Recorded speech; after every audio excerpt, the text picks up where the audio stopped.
உங்க ராசிநாதன் செவ்வாய் பகவான் இந்த மாத ஆரம்பத்திலிருந்து மாதம் முழுவதும் உங்கள் ராசியிலே ஆட்சி பலம் பெற்று சஞ்சரிக்க இருக்கிறார். இதனால உங்களுக்கு புத்துணர்ச்சி பிறக்கும், செலவுகள் குறையும், பயணங்கள் அலைச்சல் குறையும், உடல் நலம் சீராகும், எதையும் துணிந்து செய்யும் மனப்பக்குவம் மனப்பாங்கு ஏற்படும். 2ஆம் பாவமான ரிஷப ராசியில மாத ஆரம்பத்துல சூரிய பகவான், குரு பகவான், சுக்கிர பகவான் மற்றும் புத பகவான் ஒன்னு சேர்ந்து சஞ்சரிக்கிறாங்க.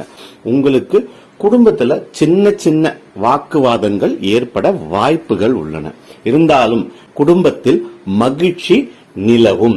மேலும் உங்களோட 6ஆம் அதிபதியும் 3ஆம் அதிபதியுமான புத பகவான் அங்க சஞ்சரிக்கிறதுனால குடும்பத்துல மருத்துவ செலவுகள் ஏற்பட வாய்ப்புகள் அதிகம். பெரியவங்க சொல்றத கேட்டு நடக்கிறது இந்த காலகட்டத்துல உங்களுக்கு நன்மை